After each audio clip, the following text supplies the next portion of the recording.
Hey guys, me again, part two. Forgot to mention the three groups. I mean, everybody knows if you're a teacher, you have the visual learners, the auditory learners, and the kinesthetic learners. So if you are able to make a mesh of your teaching techniques to try to by doing that, you're trying to reach all three groups if you have them mixed in your classroom, which chances are you will have them. So I'm in my car, so it's shaking a little bit. So if you are able to identify the group of students and create a teaching experience, classroom environment that you can use that to convey your information to all three kinds of students in the classroom. That's ideal. I noticed that depending on what profession the person has affects how they learn. And what I mean by that is I think I had several, but I remember this person. This person was, he was an electrical engineer. So it didn't matter how many times I would say something, he would not get it. It didn't matter how many times I would write something, he would not get it. Sorry, I take that back. I had to write something I had to write everything on the board. Because he was visual, completely visual, nothing else. He was just visual. So it didn't matter if I gave him examples. It didn't matter if I spoke to him. I had to write it down on the board. Because he, being a mechanical engineer or electrical engineer, he was electrical engineer. He was used to looking at graphs and charts and blueprints.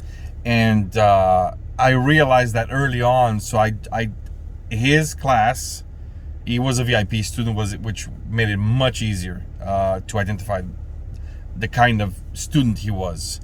So I had to write everything on the board for him. But this comes with experience and perception.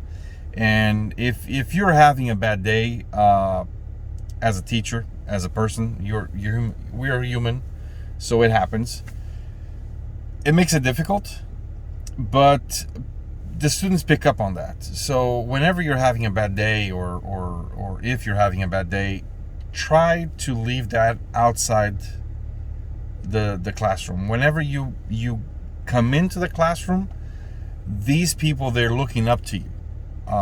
They like to be in your company. They like to be where they are. Otherwise, they wouldn't be doing what they're doing, whatever they're doing. If they're studying English or Spanish or Italian or German. And touching on that subject, whenever you're teaching a language, you're also teaching the culture, which is the biggest selling point when you're teaching something. It's hard for people to kind of explain the culture if they haven't lived it. So that's why people prefer native teachers. And it's interesting because one time there was a teacher that came from an English-speaking country. I'm not going to mention the teacher. I'm not going to mention the country. But this person was trying to translate things, technical terms, for a student, and it was very technical. So it was difficult. So what this person did was they did the opposite. What Brazilians do when they're learning English, they're like they read something in a dictionary and they try to literally translate that, and it doesn't work. It doesn't work. So I remember, I can't say what I remember, otherwise I'll give it away if people remember this. I mean, it's been a long time ago. So, for example, if students that have no desire to learn, they're doing it because their parents thinks it's a good idea. Their parents think it's a good idea. They think they just doing it because it's people think it's cool, but they don't like it. So they will do things like when they're translating stuff off of homework, for example. I remember this one student, he, and I have to say this in Portuguese now, it was something like, eu quero ver isso de novo. So the student translated this in writing, right? I want to see this of new. That was horrible to correct and to watch. But I mean, I understood what he was coming from, but he was putting minimum effort into trying to learn. So eventually he quit. There's no point. I mean, he was doing it for the wrong reasons. He didn't like English. He didn't like music. He wasn't very. He just didn't care. He didn't want to be there. So whenever a person doesn't want to be there, no matter how good a teacher you are, it's not going to make a difference. So everyone is better served if that person quits. That's it. Period. I know this sounds weird being a teacher, but that's the period. That's the fact.